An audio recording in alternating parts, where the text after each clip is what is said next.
सीधे आपको लखनऊ लिए चलेंगे, जहां पर अखिलेश यादव इस वक्त प्रेस कॉन्फ्रेंस कर रहे हैं। बुलडोजरी सोच से उभरना होगा। उन आईएएस अधिकारियों और मंत्रियों में दंडात्मक कार्रवाई होनी चाहिए जिन्हें इन कामों पर तथाकथित रूप से लगाया गया था। अगर आपको याद हो, एक नोडल ऑफिसर तैयार किया गया था। एक नोडल ऑफिसर की जिम्मेदारी थी जानवरों की समस्या का समाधान के लिए। आखिरकार उन नोडल ऑफिसर पे क्या कार्रवाई हो रही है? क्या कोई दंडात्मक कार्रवाई सरकार ने की है कि नहीं किया? ये क्या सरकार करेगी उन पर? इस काम के लिए दिया गया अरबों का फंड कहां गया? क्योंकि वाइल्ड लाइफ मैनेजमेंट पे जो खर्चा होता है या समय समय पे जो सूचना मिलने पर सरकार खर्च करती है, आखिरकार वो अरबों रुपए का क्या हुआ पैसे का? क्या वजह है कि उनके अपने लोगों को बंदूक लेकर के निकलना पड़ रहा है? या हो सकता है कि जिन मंत्री का विभाग है उन्हें भी काम करने का मौका न मिल रहा हो, उन्हें काम करने न दिया जा रहा हो। इसलिए हमें उम्मीद है कि इन भेड़ियों की समस्या का समाधान सरकार जल्दी ढूंढेगी, और अगर इन भेड़ियों को नहीं पकड़ पा रहे हैं तो ठोको नीति के तहत एसटीएफ को भी ये जिम्मेदारी दे दी जाइए।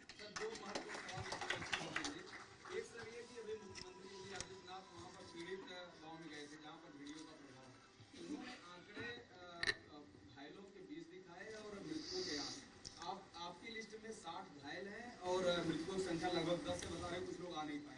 ये अंतर क्यों है सर? सरकार क्यों बताएगी या क्यों आंकड़े सही देगी? सरकार तो हर बात छिपाना चाहती है।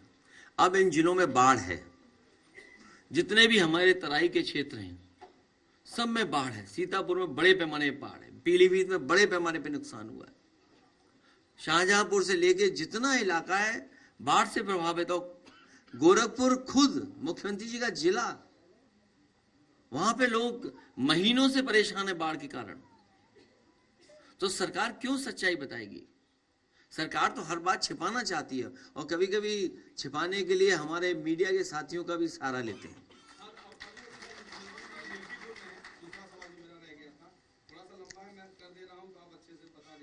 इन्होंने कहा कि पहले सनातन आस्था से खिलवाड़ होता था, इनको तो विवादित ढांचा प्यारा था, ये राम भक्तों पर गोली चलाते थे, इनका सारा चिट्ठा खोलेंगे तो मुंह दिखाने लायक नहीं रहेंगे। समाजवादी पार्टी को अंधेरा पसंद है। क्या कहें सर, इस तरह जो आरोप लगाया मुख्यमंत्री जी ने बोला? इधर मुख्यमंत्री जी और मुख्यमंत्री जी के स्टेटमेंट कुछ अलग तरह से आ रहे हैं। समाजवादियों ने और खासकर मैंने कभी किसी संत, किसी अपने महंत, किसी सन्यासी के बारे में कुछ नहीं कहा। अगर उनको लगता है कि वो शब्द ऐसा है जिसका भाव वो किस रूप में ले रहे हैं, तो हम तो ये कहेंगे कि हमारे उत्तर प्रदेश के मुख्यमंत्री नहीं है, वो मठाधीश मुख्यमंत्री हैं। और फिर मठाधीश मुख्यमंत्री से उम्मीद भी क्या करोगे आप? इसी तरह की भाषा की उम्मीद करोगे? और ये एक दिन से नहीं हुआ है। जब से बीजेपी हारी है तब से कुछ संतुलन गड़बड़ा गया है।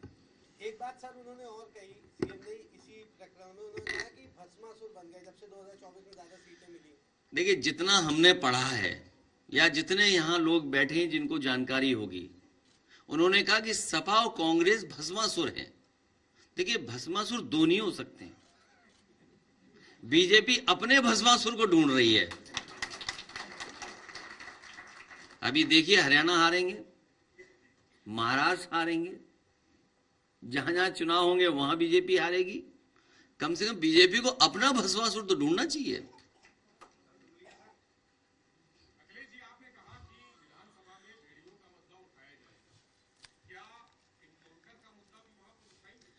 मैंने आपसे कहा कि अगर एसटीएफ पे इतना ही भरोसा है और ठोको नीति इतना ही उन पे है, तो ये केस भी उन्हीं को ट्रांसफर कर दें। क्यों रखें फॉरेस्ट डिपार्टमेंट पे? और जहां तक आप सवाल उठा रहे हैं, जो बात पूछ रहे हैं, उसकी गहराई में अगर आप जाएंगे, जो एसटीएफ के लोग हैं, सुनने में आ रहा है और जानकारी मिल रही है कि अगर 11 एक तरह के लोग एक तरह से हैं, तो उनमें से सबसे ज्यादा अगर कहीं हैं तो जौनपुर के लोग हैं। और जौनपुर में किसने पोस्ट करवाया है, ये सबसे बड़ा सवाल है जिसका हमको भी ढूंढना है कि आखिरकार कैसे कैसे पोस्ट हो रहे हैं जौनपुर के ही सब, इसके पीछे कौन है।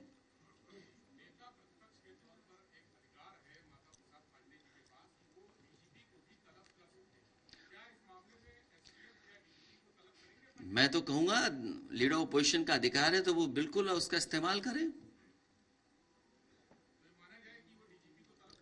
जो अधिकारों के, देखिए आप हमें और लीडर ऑपोजिशन को नहीं बताओगे हमें क्या करना है।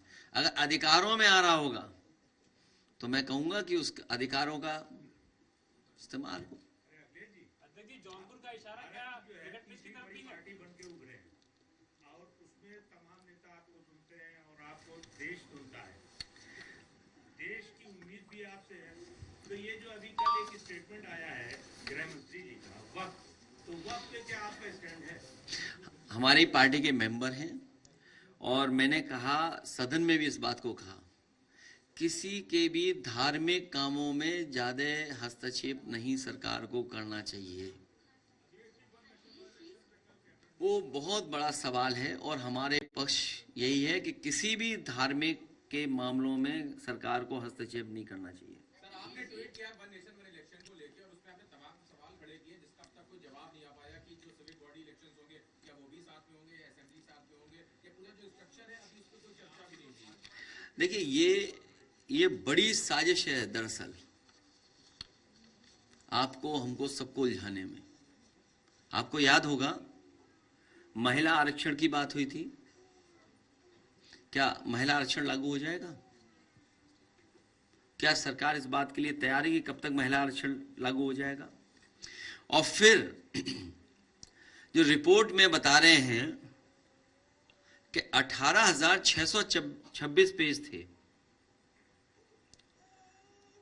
18,626 पेजेस की रिपोर्ट थी ये, वन नेशन वन इलेक्शन, और 191 दिनों में पूरी हुई है ये पूरी। लगभग 100 पेजेस प्रतिदिन का आंकड़ा है अगर हम हिसाब किताब लगाएं तो। इसी से पता चलता है कि इसके बारे में कितना सतही पर दिखावटी चर्चा हुई होगी। तो सोचिए कितना चर्चा हुई होगी। अगर इतनी बड़ी रिपोर्ट थी 18,626 पेजों की, तो क्या चर्चा हुई होगी उस पर। दरअसल ये भाजपाई रिपोर्ट है जो तैयार हुई है, वन नेशन वन इलेक्शन और वन डोनेशन।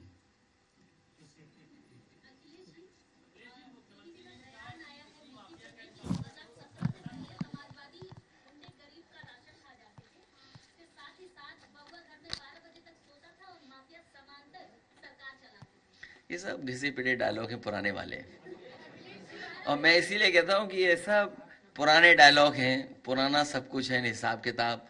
उत्तर प्रदेश की जनता नया चाहती है, नया विकास चाहती है, इनको हटाएगी सरकार, ये हटने जा रहे हैं। आज समझ लो कितना संतुलन बिगड़ा है।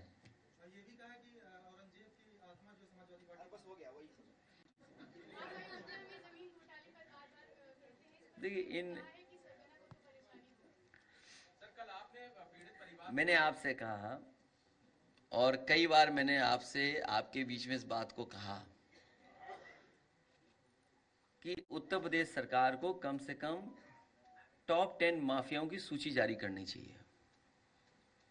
वो टॉप 10 माफिया कहां है और किस दल में, इसकी सबको जानकारी हो जाएगी। मुख्यमंत्री जी पहले मुख्यमंत्री हैं जिन्होंने अपने मुकदमे वापस लिए हैं, और कितने गंभीर मुकदमे लिए हैं, कितने गंभीर मुकदमे लिए हैं, ये हमारे आदरणीय माता प्रसाद पांडे जी सब जानते हैं उनके बारे में। और अगर विस्तार से सुनना चाहो तो मैं कहूं माइक उन्हें दे दूं।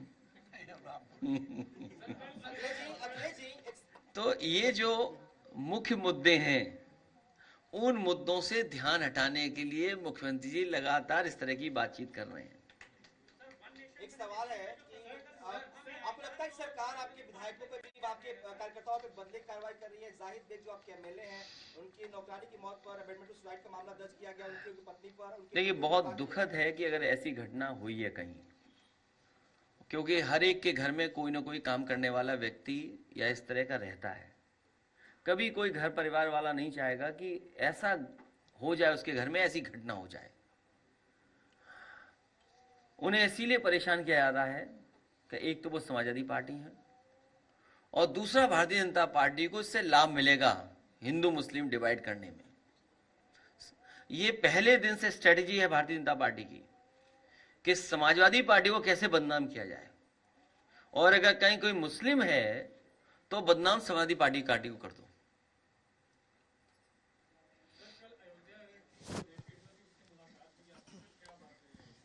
उसने मुझसे कहा कि सुरक्षा मिलनी चाहिए, उसे न्याय मिलना चाहिए, और जो दोषी हैं उनके खिलाफ कार्रवाई हो, उसकी नौकरी जो मंदिर परिषद में थी उसकी नौकरी न छीनी जाए, और उसके परिवार के ऊपर अननेसेसरी दबाव न बनाया जाए, क्योंकि सरकार कोशिश कर रही है कि दबाव बनाया जाए, क्योंकि उसमें भारतीय जनता पार्टी के ही लोग शामिल हैं। तो कम से कम मुख्यमंत्री जी मिल्कीपुर गए हैं, उस बेटी के न्याय दिलाने के लिए भी कुछ न कुछ कहेंगे। आपने एसटीएफ का जिक्र किया, जौनपुर का जिक्र किया, थोड़ा उसको एलाबोरेट कर दीजिए।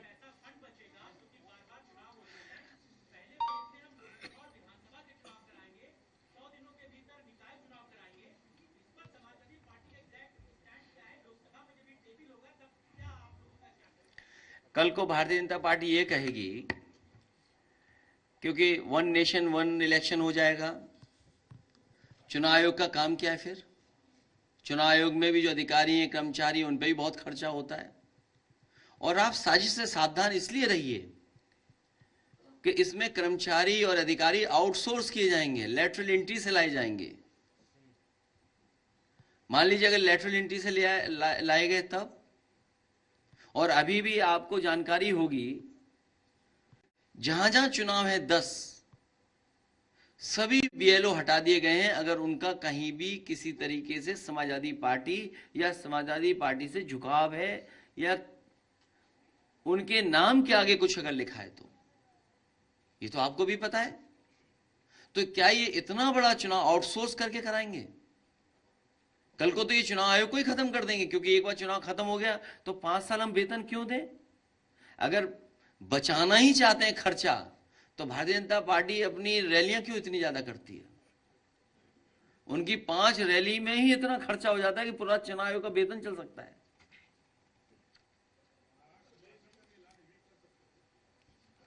और अपनी पार्टी के राष्ट्रीय अध्यक्ष का भी चुनाव कर सकते थे।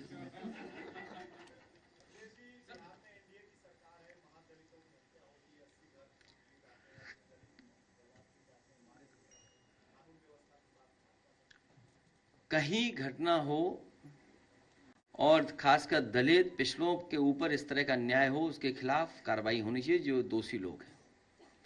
और भारतीय जनता पार्टी का डबल स्टैंडर्ड कोई पहली बार नहीं है, डबल स्टैंडर्ड उनका हमेशा रहा है। डबल स्टैंडर्ड आप याद होगा जब यहां पर गवर्नर थे राम नाईक जी, डीएम एसएसपी अधिकारी कौन पोस्ट हैं उनके बारे में हर दिन चर्चा करते थे।